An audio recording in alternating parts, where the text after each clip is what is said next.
Sunita Tarasundari veg. আমি সুনিতা। তোমাদের যখনই মন পছন্দ বা নতুন খাবার খেতে ইচ্ছা করবে, ইউটিউবে গিয়ে লিখবে সুনিতা তারাসুন্দরী ভেজ আর সাবস্ক্রাইব করবে আমার চ্যানেল। এই দেখো বন্ধুরা, আমি থোড়টা প্রথমে কেটে নিচ্ছি। আর আজকে আমি নিরামিষ থোড় ডালনা করে দেখাবো, তার জন্য আমি থোড়টা কেটে নিচ্ছি। এটা কিন্তু আমাদের গাছেরই থোড়। আর থোড়টা কীভাবে কাটতে হয় দেখো, প্রথমে এরকম চাকা চাকা করে কেটে নিয়ে তারপরে এই দেখো হাতের মধ্যে কিভাবে সুতোটা জড়িয়ে নিতে হয়। আর সুতোটা এইভাবে জড়িয়ে নিলে তাহলে কিন্তু থোড়ের ডালনাটা কিন্তু খুব ভালো হবে। আর এই দেখো সুতোটা আমি দেখাচ্ছি কতটা সুতো হয়েছে। আর এইভাবে না করলে তরকারির মধ্যে একটা সুতো সুতো ভাব থাকবে, তাহলে কিন্তু খেতে ভালো লাগবে না। আর এইভাবে আমি ছোট ছোট করে দেখো আলু ভাজার মতন এরকম ছোট ছোট করে কাটলাম। এটা সব আমার কাটা হয়ে গেছে। 1 চামচ আমি লবণ দিয়ে দিলাম। আর লবণটা 1 চামচ দিয়ে দিলে এটা কিন্তু একদম নরম হয়ে যাবে। এটা আমি 5 মিনিট পর ফের ভালো করে মাখিয়ে নেব। লবণটা আমি মাখিয়ে রেখে দেবো এটা ঢাকা চাপা দিয়ে। আর তারপর কিন্তু আমি এটা 5 মিনিট পর মাখলে একদম নরম হয়ে যাবে।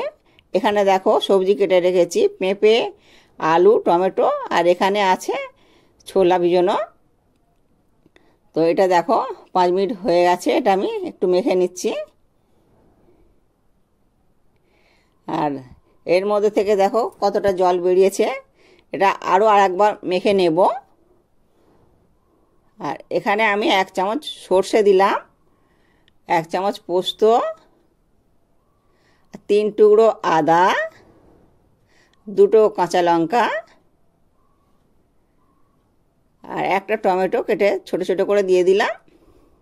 অল্প একটু জল দিয়ে এটা পেস্ট করে নেব।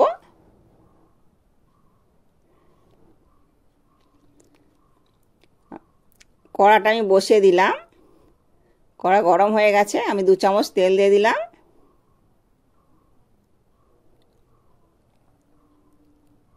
আর আলু আর পেঁপে যেটা কেটে রেখেছি ওটা কিন্তু আমি প্রথম ভেজে নেব। আর প্রথম থেকে শেষ পর্যন্ত ভিডিওটা দেখতে থাকো বন্ধুরা, তাহলে বুঝতে পারবে যে কিভাবে আমি থোড়ের ডালনাটা করছি। আর এই ডালনাটা কিন্তু সম্পূর্ণ অন্য সবজির চেয়ে আলাদা রকম করে করতে হয়। আর এই দেখো এটা আমার ভাজা হয়ে এসছে। এবার আমি তুলে নেব। যেহেতু পেঁপে আছে আমি খুব একটা ভালো ভাজবো না, পেঁপেটা খুব একটা ভাজে না, তো আমার ভাজা হয়ে গেছে। আর যে কড়ার মধ্যে তেলটা আছে ওর মধ্যে আর একটু তেল দিয়ে আমি তরকারিটা বসিয়ে দেব। আর সর্ষে পোস্ত পেস্ট আমি এটা ঢেলে নিলাম। আর বাড়িটা ধুয়েও আর একটু নিয়ে নেব।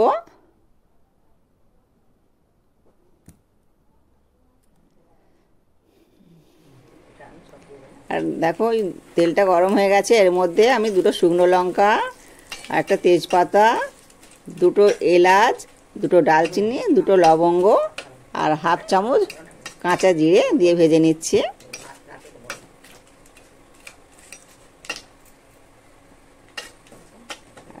এটা আমার ভাজা ভাজা হয়ে এসছে। ভাজা হয়ে গেছে, আমি এবারে পেস্ট করা সর্ষে পোস্তটা দিয়ে দিলাম। আর বাটিটা ধুয়ে আর একটু জল দিয়ে দেব।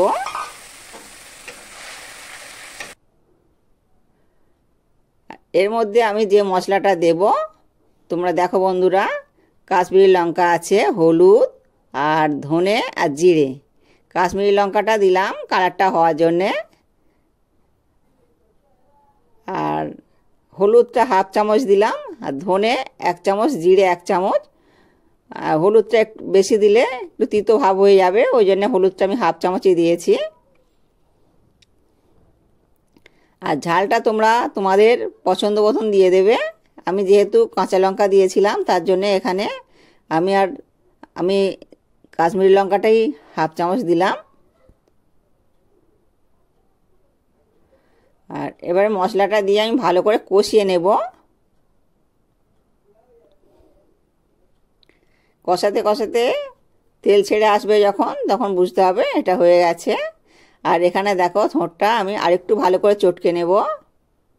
এই দেখো কতটা জল বেরিয়েছে দেখো। এই জলটা কিন্তু যাদের প্রেশার বা সুগার আছে তাদের জন্য খুব ভালো, আর যাদের লো প্রেশার তাদের জন্য মোটেই ভালো না। আর যাদের প্রেশার আছে তারা কিন্তু এই জলটা তরকারির মধ্যে দিয়ে দেবে, আর যাদের লো প্রেশার তারা কিন্তু জলটা মোটেই দেবে না। তো আর এই জলটা যদি না দিয়ে থাকো তরকারির মধ্যে, তাহলে কিন্তু লবণটা একটু বেশি লাগবে তরকারিতে। আর কেননা এই তরকারির মধ্যে লবণটা কম দিতে লাগে যারা ওই জলটা দেয়। আর জলটা যদি না, জলটা দিয়ে দিলে কম দিলে চলে যাবে, আর জলটা বাদ দিলে কিন্তু আর একটু লবণ লাগবে। আর আমি সবজিটা দিয়ে দিলাম, থোড়টাও দিয়ে দিলাম। এবারে আমি এইটা থোড় আর আলু পেঁপে এগুলো দিয়ে ভালো করে কষিয়ে নেব।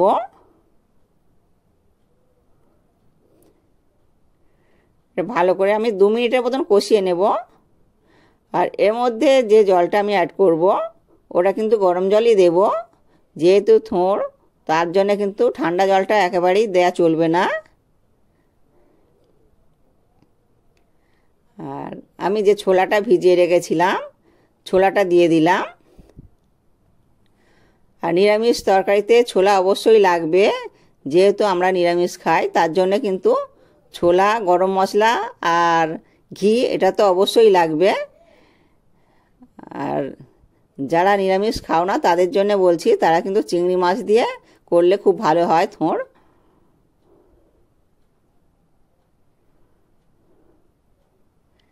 আর এই দেখো আমি গরম জলটাই এখানে অ্যাড করলাম। আর যদি মনে করো বন্ধুরা তোমরা একটু ঝোল ঝোল রাখবে, তাহলে একটু বেশি করে জল দিতে পারো। আর আমি এটা কিন্তু একটু মাখো মাখো মতন করব, ওই জন্যে আমি জলটা একটু কমই দিলাম, মানে গায়ে গায়ে হবে। আর তাহলে কিন্তু ডালনাটা খুব ভালোই লাগবে। আর থোড় ডালনা তোমরা এইভাবে একবার হলেও ট্রাই করে দেখবে। আমি ঢাকা চাপা দিলাম, 7 মিনিট পরে ফিরে এলাম। এখানে আমি 1 চামচ চিনি দিলাম, চিনিটা দিলে ব্যালেন্স হয়, তো চিনিটা দিলে খেতেও ভালো লাগবে। আর এখানে ছোটো চামচের 1 চামচ গরম মশলা দিলাম, আর 1 চামচ ঘি দিয়ে দিলাম। তো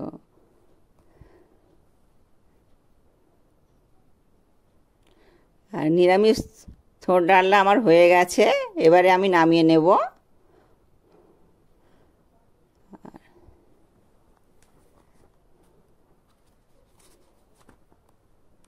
আজকের রেসিপি কেমন লাগলো কমেন্টে জানাতে ভুলবে না বন্ধুরা। দেখো কত সুন্দর হয়েছে, কত লোভনীয়। এরকম করে থোড় ডালনা করলে 1 থালা ভাত অনায়াসে খাওয়া হয়ে যাবে।